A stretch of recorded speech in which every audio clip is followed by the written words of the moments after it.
Welcome to Extending the Art of Healing through Anthroposophy with Dr. Adam Blanning and Laura Scappaticci. Season 1 is called Awakening Our Understanding of Illness, 100 Years of Fundamentals of Therapy. In Episode 2, we discussed Chapter 3 of Fundamentals of Therapy. This chapter asks us to expand our perspective on medicine and healing, particularly into the realm of vitality. We discussed the static pictures that are often offered to us through medical tests and chemical analysis, in contrast to the dynamic functions within the body's healing processes. Adam discusses the capacity to self-heal as a mystery unique to living organisms and what this means to our understanding of health and illness. We hope you're reading along, and we look forward to hearing from you. Thanks for listening.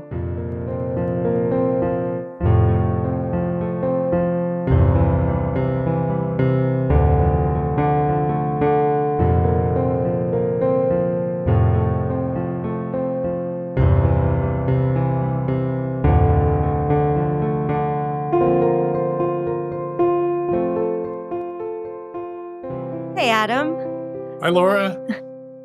Nice to see you. Nice to see you too. We get to do this again. Pretty exciting.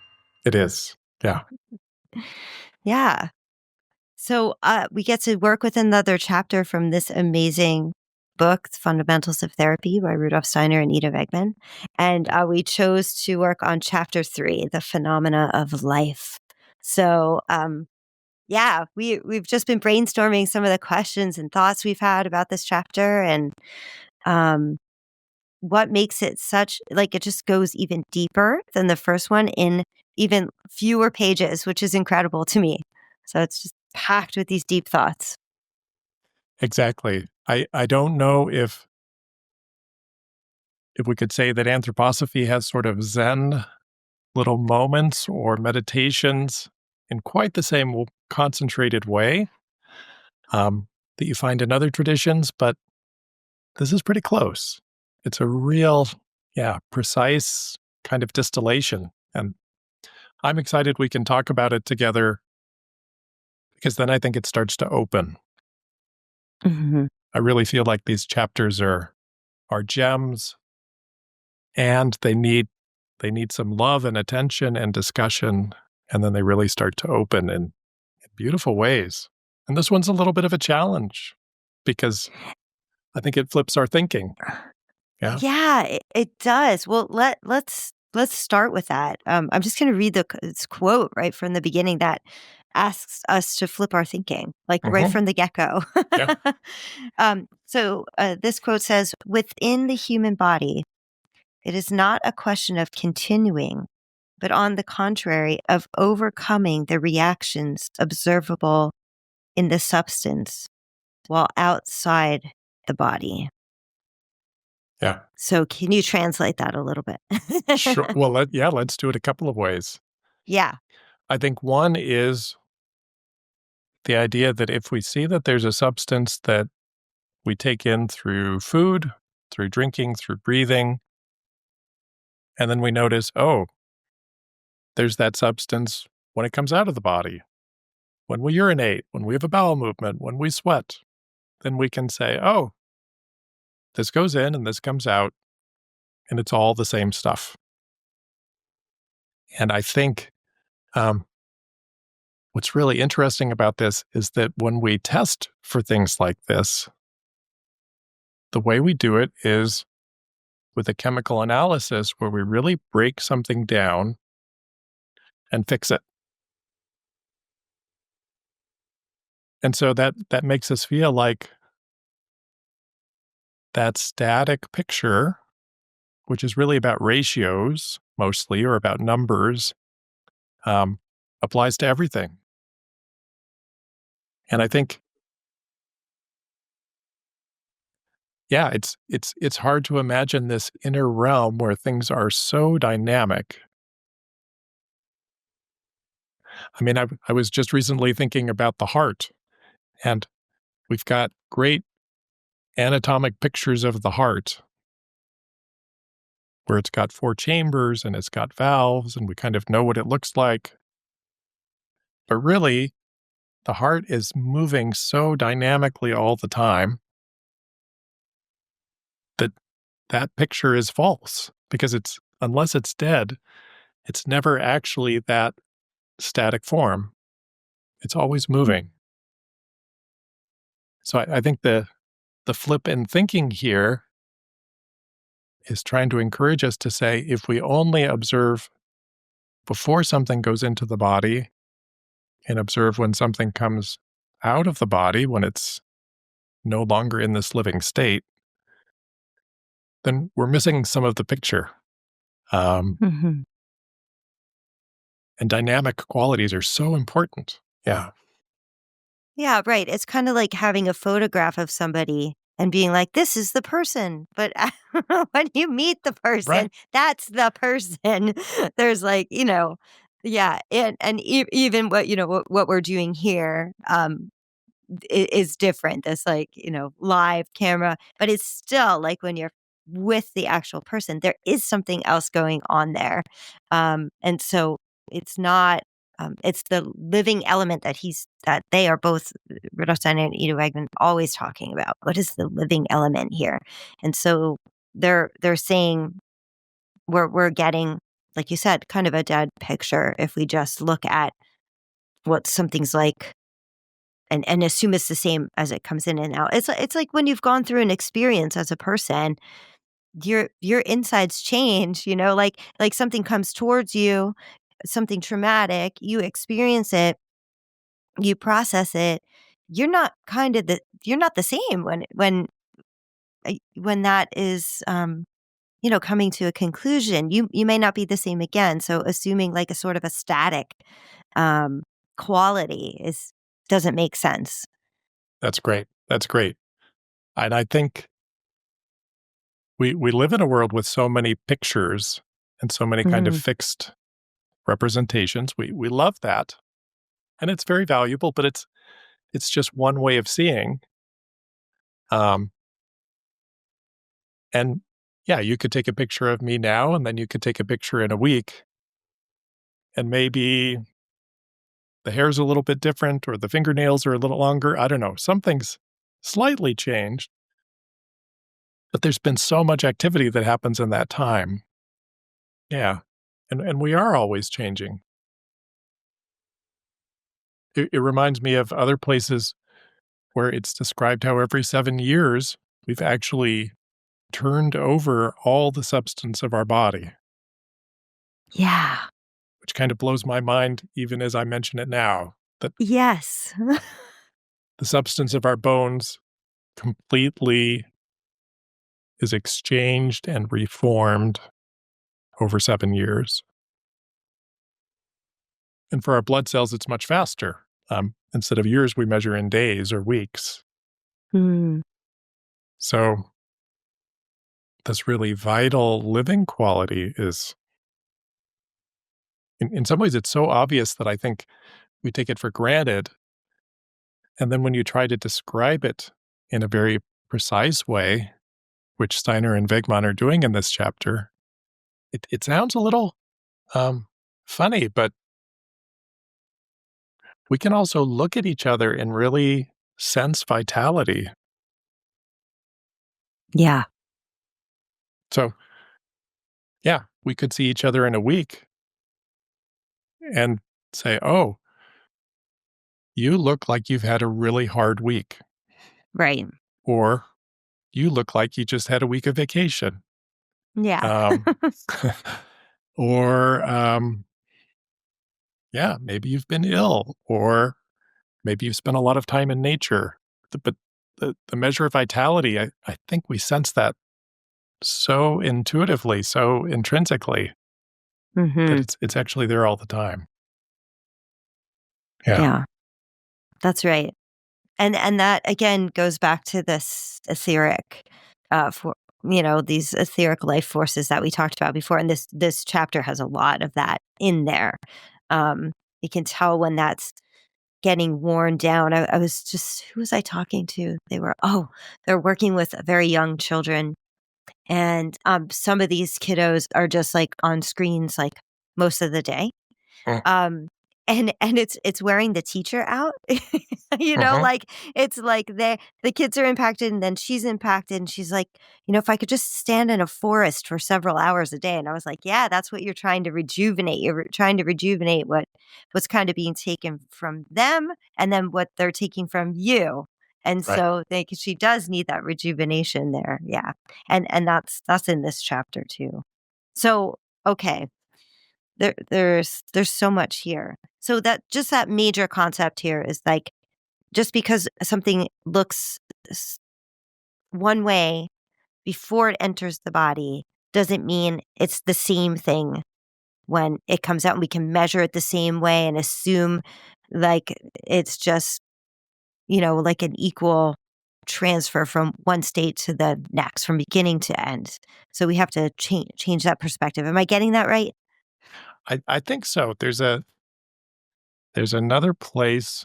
Well, it's actually the very end of the second chapter where Okay. there was just one key word I was reading earlier today, or one phrase, which is about our self-healing processes. Hmm. And so um, if I take in a bunch of carbon, hydrogen, and oxygen, which is what's in a carbohydrate, Mm-hmm. um, it has a particular form, and then it's going to come inside of me. And then if you tested what comes out of my body, you could also find carbon, hydrogen, and oxygen. But when it's in a state outside of me, it's not necessarily able to grow and change and repair and heal itself. And when it comes out of me, it can't grow and change and heal itself.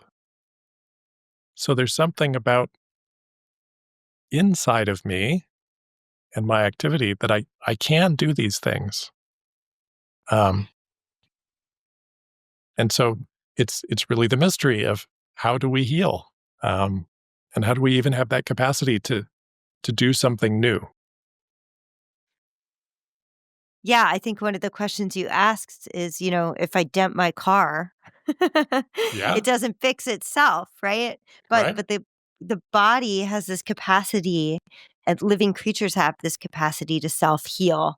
Like when you heal a wound, or like a tree, that grows around something that's like a wire or a fence or a thing, or if it's been hurt or cut, it'll start to mend itself. So these living creatures have this ability, but what is that? How does that happen? So, and how do, as a doctor, and as a medical, how does the medical field work with that and really work with that capacity?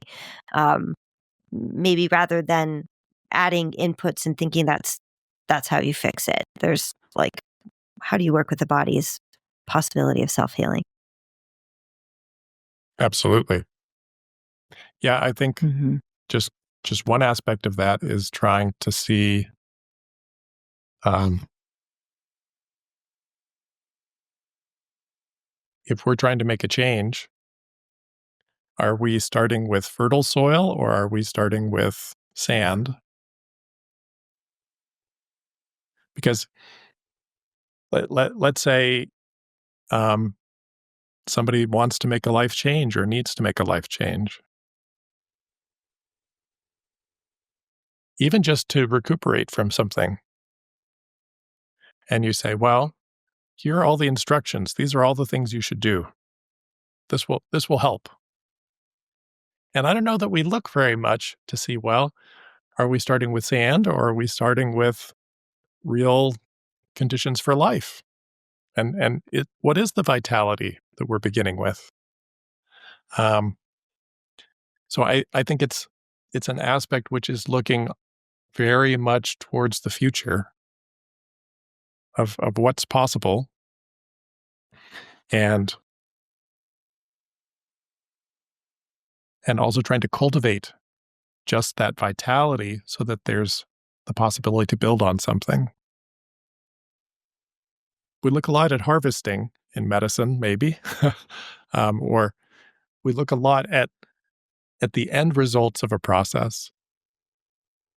So something happens and we react to it, but the whole realm of how do we proactively support our vitality, support our healthy life rhythms, um, I think that's kind of an afterthought sometimes. But it's probably because of this flip of thinking that we're not so used to. Because we like to think in these chemical measures that it's the same inside the body as outside the body. And so to really develop a whole science, let's say, of vitality, or a whole science of bringing health, salutogenesis is a word that's used for that sometimes. Um, I think that's really a new kind of pioneer activity in some ways. Yeah. Yeah, I could imagine what a hospital would be like if they were, like, working with the science of vitality. Like, it would be such a different sort of space. And I think some places are trying to do that. I remember, like, like, always in the older books that you read in novels, they send people away to the country to heal, from whatever they Mhm. like, that's real. They're sending them to etheric forces actually, right? They are. Well, a colleague, Marian Davis, in the medical section, she and I were at a Mhm. conference recently, and she shared um, a study which showed that I think people who have had a heart attack, if they are in a room where they can see, I think it was grass or trees, if they can see nature outside of their window,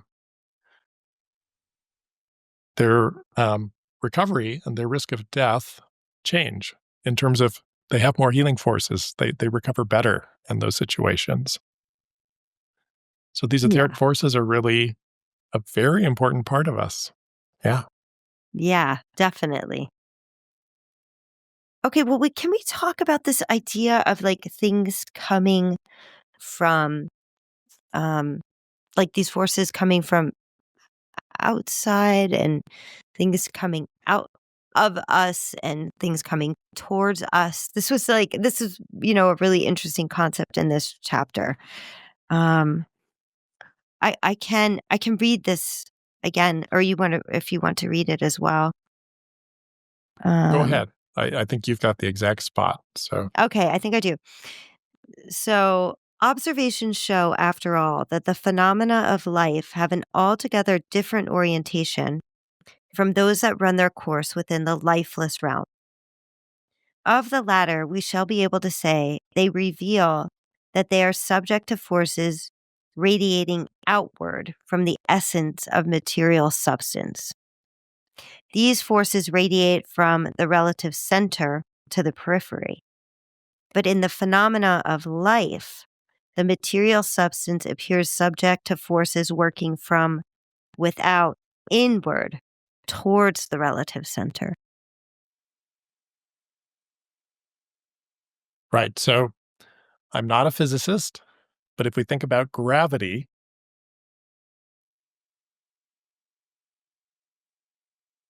that at least for a long time, I'm not sure why, but I imagined that gravity was something that came from the outside and pushed us down onto the earth. But really, gravity comes from the center of something and reaches out and pulls in. So this description of forces that start in the essence of substance and the essence of matter going out and pulling back towards the center of the earth, those are really the gravity forces, which are very strongly connected to physical substance. And I think any living thing, once it's not in a living state, it goes into this realm of decay, of withering, of falling down and going towards the earth. And then these forces, which are described, etheric forces coming from the periphery, fascinating. We'd have to say there's something that comes towards us all of the time, sort of unites with our substance, and then lifts it back towards the periphery. Really, levity is a way that I would think about it. Um, and one of the ways this really came home for me was being in a discussion where people talked about how fluid rises in trees, because trees go way up in the air. Right. And there's the idea that, and I know in different science courses you can practice this, if you have a really tiny tube and you put it in water, water will go up the tube against gravity. And this works for a certain number of meters or feet, but then it gets maxed out. Mm. But trees grow much taller than that. Hmm. So to say, oh, there's fluid, because the tree doesn't have a pump, it Mhm. doesn't have something mechanical shooting or pushing this water. It's moving, it's pulling all the way up towards the periphery, towards the sky, towards the light. And the plant world is doing this all the time. It's taking substance from the earth and enlivening it and lifting. Um, and actually, if you watch a child around a year learning to stand, you also can sort of see, oh, there's something really important about this lifting quality. And we're able to do that. We have the ability to take our body and move it, enliven it all the time. So that was one way I thought about it in terms of these forces. Um, that actually all around us, all the time, are these life forces, these etheric forces coming in, taking hold and lifting. The plants are in there somewhere. Yeah. Yeah. I was gonna say the plants are definitely in there, right? Because they are, yeah, the sun is coming down towards them, and then they're growing up to the sun at the same time, right? Uh-huh. So there's this kind of relationship there. Yeah. Hmm. And then God, were you gonna say something else? Well, well, there's one thought that popped up, kind of Yeah. I saw it. I a saw it. little levity moment, um, which is that there's a plant that I've grown in my garden, which is lovage, levisticum, Mm. which is really good for earaches. Mm. But it's a plant that grows so fast. And in the late spring, there's a certain phase where I would look at it um, and say, oh, it's this height. And then the next day I would look at it and say, I think that grew an inch. Uh-huh. But I wasn't sitting here watching. And when I sit there watching, I can't see it growing. But then the next day, at a certain point, I would go up and stand next to it and measure on myself. Okay, it's right here. Yeah. It's right at my collarbone. I'm going to see what it is tomorrow or the next day. And it could really grow an inch or two in a day. Um, and this reminds me a little bit of when we were talking about substance inside the body and outside of the body, that if I just look once a day, it's hard for me to appreciate how much change and vitality has happened, Mhm. um, even though it's incredible and it's continuous. Right. Yeah. I think that plant is like my, teenage son. Sure. When he wakes up in the morning, I'm like, "You grew overnight." I can just see it, and maybe it's just a teeny bit, but I know, like, in 1 year, he grew, like, 6 inches, in 8th grade. I was just Yeah. watching that thing happen. He'd get up in the morning, and I'd be like, You're taller than I am now. This just happened, and now you're even taller, and now you're as tall as your dad." And it just this force of, I don't know, yeah, defying gravity. Yeah, For and its that it's hard to imagine how that just happens by the molecules of hydrogen, oxygen, and nitrogen, like, changing themselves. Um, right. that there's really a formative activity that's happening there. Yeah, Yeah.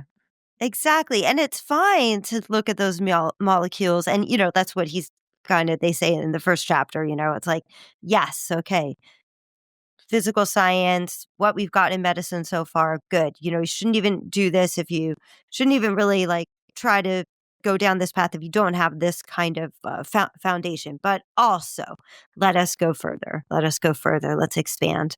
And that's what he's doing here, and they're asking us to think about things differently. yeah. Again, yet again. Yes, yes. So good. Yeah. I have a hunch that's gonna happen every time we talk about one of these chapters. I think Yes, exactly. we're gonna stretch our thinking.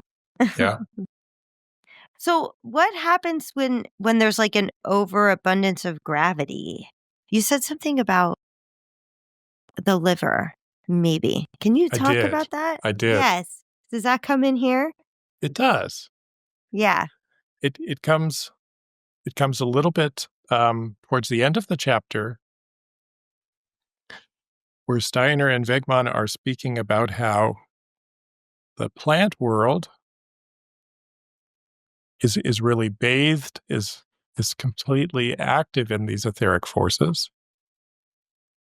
I mean, we could really say a plant grows in time because it is working with these etheric life forces. And then he says that for the individual human being, we have our own etheric body, an individualized body of life forces, which we could really recognize that comes at birth. Mhm.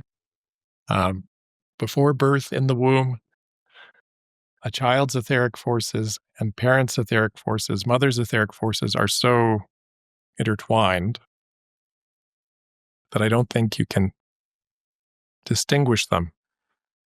But after birth, um, that child could be cared for in lots of different ways, lots of different places, and it's going to have its own vitality.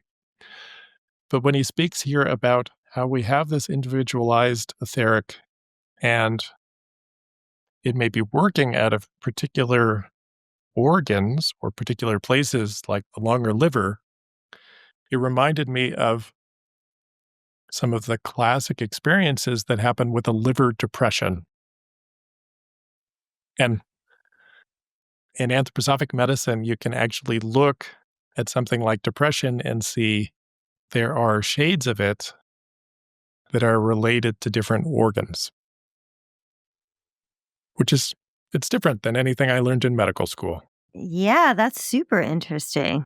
Yeah, but the liver is an organ which is very intimately bound with this vitalizing, enlivening of substance. It's an organ which has lots and lots of different fluids flowing through it. Um, it's an organ which you can have an operation and take out a large percentage of the liver, like 75 or 80%, and it will grow back.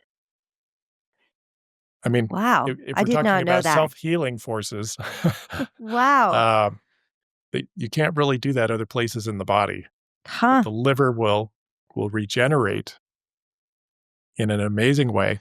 And when the liver is really out of balance, then sometimes we can have this experience of a depression, which has a very strong gravity experience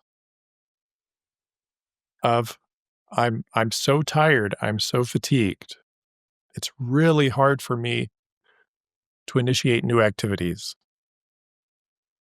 Even if I know it's a good thing to do and I can feel it's a good thing to do, to actually get started becomes very hard.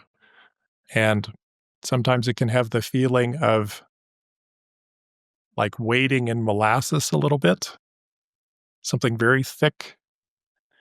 And one of the questions I find very helpful, if if from a medical side I kind of suspect maybe the liver does need some help, is to say, does it feel like you have more gravity than the other people around you? Like there's a machine over your head that's giving you 2 or 3 times normal gravity. And very often in that situation, somebody will say, how do you know that? That's exactly what it feels like. And I think that's some reflection of this individualized etheric and how it can be imbalanced or affected in something like a depression. Thank you. Yeah. What a question to ask somebody. They could definitely relate to that, like that heaviness. Yes. Yeah. Yeah. Mhm. Yeah, and then that's connected to and one of our organs is, yeah, definitely a different way of thinking about it and talking about it, um, rather than assuming it's, solely connected to what we call mental health, right? I mean, now I feel like people are connecting mental health with, like, the gut biome and things like that more than they had in the past, like, they just kind of maybe, you know, weren't connecting it to the physical body in such a way, even though they might treat it with, a prescription that Uh-huh. impacts the brain or the physical body. But yeah, this is different, the way that you're framing it. Yeah, Hmm, and I don't think it precludes the fact that we can see changes in the brain, we can see changes in our right. nervous system, Yes. because our nervous system is also a kind of representation or reflection of what's happening in the body. Mhm, So we could look and say, oh, the neurotransmitters in our brain are out of balance, mhm, and we can affect those. right. Um, but in, let's say, more traditional or conventional treatment of depression, usually you use a medication. And I think this adds a level of insight which can really be so helpful. It doesn't have to be Mm, either or either, right. Yes. but exactly this kind of um, insight of how do I not just chemically change something, but can we give support that actually shifts and supports vitality? I Mhm. think it taps more into the self-healing capacity again. Right. And something like actually dandelion is a great thing for the liver. Um, Right. which if we go back to the plant world, um, Yes. you know, you can see how a dandelion changes in the course of a day. Yeah. Such vitality, Mhm. such vitality, continuously changing a sprout, a yellow flower, the white puff of seeds. I mean, I must admit, I have not sat there for an entire day and watched that process, though that might be fun Right. to do. Um, but but to see how the dandelion does this continually, how it grows between the cracks in the cement. Um, there's such striving in that plant, Mhm. and it loves these etheric forces so much that we can say, "Oh, that's something that is in resonance, is in harmony, is in relationship with this vitalizing aspect of our own liver." Huh. Yeah. That makes so much sense, to link the plant um, with the organ in that way, to observe the plant and be like, "Ah, this plant seems to be connected to this, this Oh, it's force." so beautiful. Yeah, Mhm. this is where you get all excited and say, Yeah. "These are my friends. These are my Right. friends." Right. Hmm. There is a part of not just medical training, but agriculture. I mean, lots of different places of a specific exercise of really carefully observing a plant, looking at the details as much as you can, and then drawing it. And then what's really nice is to try to imagine what will it look like 3 weeks from now, Hmm. and what will it look like 6 weeks from now, and 6 months from now. And then what's not so easy is to think about what did it look like 3 weeks ago, Hmm. and this kind of enlivened thought movement where it's almost like you're sculpting something. That's really beautifully showing these etheric forces in time as well. Hmm. Yeah, I've done sort of, and anybody that's listening, if you want to try this plant observation that you just talked about, Adam, it's so great to sit with a plant and draw it. And even if you can do it for 3 consistent days, or, like, make the commitment, Yep. it's really powerful. But I hadn't thought of, like, what will it look like in, you know, 6 days, 6 weeks, 6 months, or whatever. What did it look like before? Like, really having that connection to it over time. I mean, I guess I do that with my kids, I think. What were they like 6 years ago? What are they gonna be like, right? I'm not really doing that. It'd be so interesting to do that with a plant. So I think that's a great invitation to people that are listening to find a plant and hang out with it. And then, like, for me, I really developed a relationship. I was with a live oak tree, which Mhm. is not a plant, like a little plant or a flower or a dandelion, but a big, big tree, and just hung out with it and got to know it for a while and drew it. And that was really special. I mean, I'm not near that tree anymore, sadly, but I still have the feeling of it really inside me, like I would a person. Like I would a person. If Yes. I would go back, I would say, "Oh, you're taller now, and this changed, and this, Mhm. in the same way." Yeah, I Mhm. I think that's it exactly. Yeah, and that gave me so much. Um, that really, like, bolstered my etheric, like, my life force being with that plant. Yeah. Hmm. Yeah, there's a whole set of research about forest bathing. Yeah. Really, I think in Japan, it's been studied the most. What Hmm. happens on so many levels of health when we go into nature, and also nothing is competing for our attention in that setting. Right. But being in a forest and, yeah, being companioned by plants, by trees, which are so actively living in these interplay of physical forces and etheric forces. Right. Really very special. I like how you said companioned by a tree. Like, that's really neat way of talking about it. And it is that forest bathing is a treatment for depression. Like, they recommend it as a treatment for depression, is my understanding. They It's to go. do. And at one point, I was researching forest bathing, and at a certain point, I gave up because I found studies that show it's helpful for high blood pressure, it's helpful for um, different immune markers, it's helpful for cholesterol as a stress hormone. It's kind of a list of so many different things that we could say improve with more vitality, Mhm. with enlivening, with a chance to do some of the self-healing activity. Right.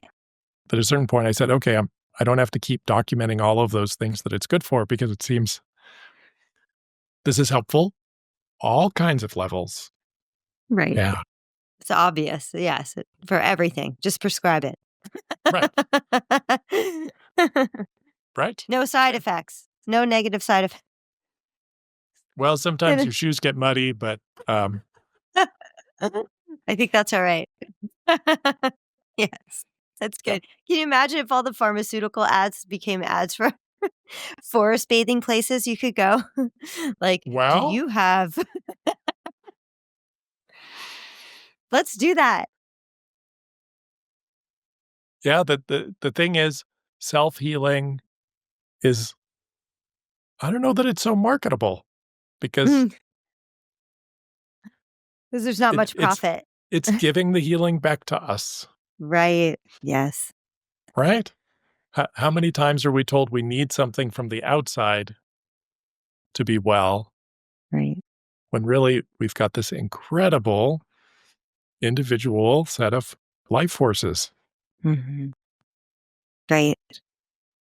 I'll Yeah, just read that quote at the end about the individual fantastic. set of life forces. It says, thus we shall have to say, humans bear the etheric within them in an individualized form. As they carry the physical in the individualized form of their physical body and its organs, so too with the etheric.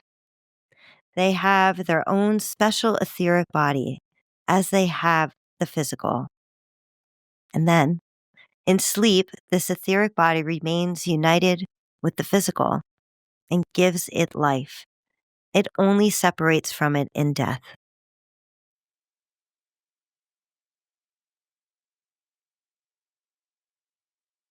Yeah, and we don't talk so much about the body after death,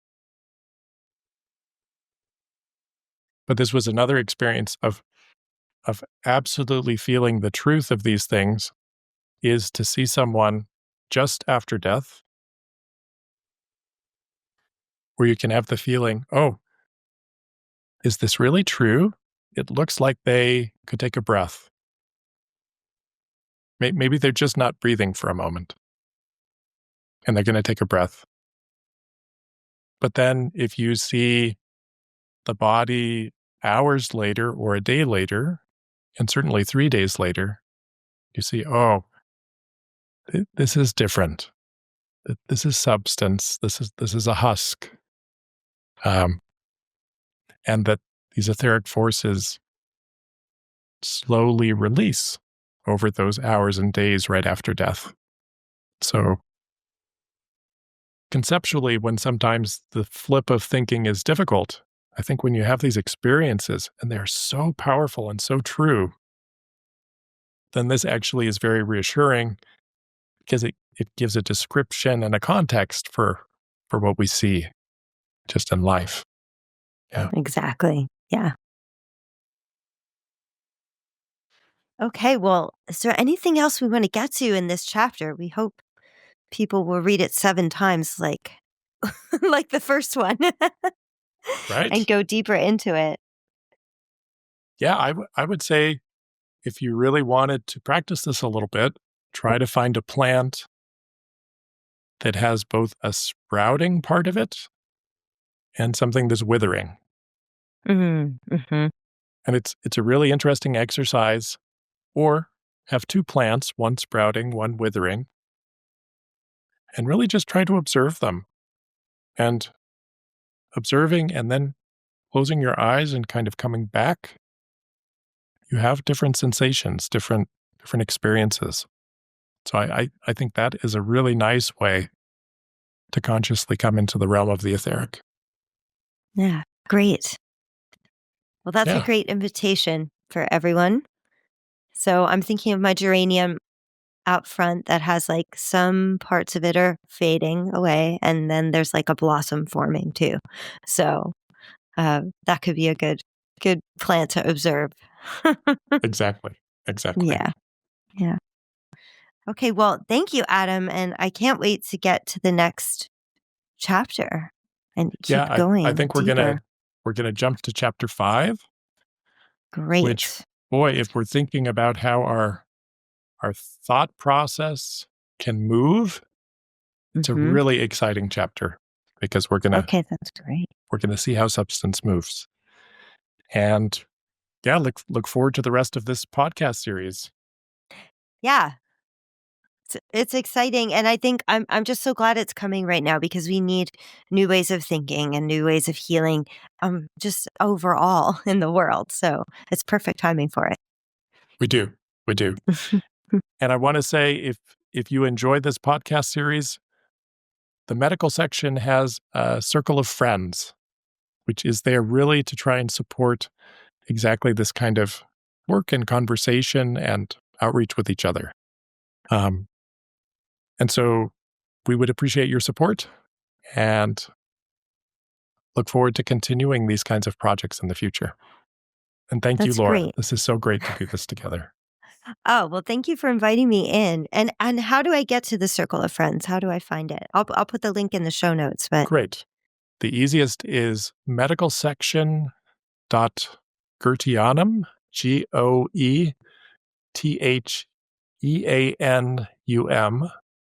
GOETHEANUM.ch. great, and that's where we'll find the circle of friends that are supporting this kind of thing, getting the word out about this medicine, these That's different kinds of healing. Yes, okay, Yep, perfect. that's the medical section website, and you can see what other programs are going on. And I think if you click support, it'll take you to the Circle of Friends page. Perfect. Okay, looking forward to chapter 5 and being with you and with everybody listening again. And we'll talk to you then. Okay, thanks so much. Thanks.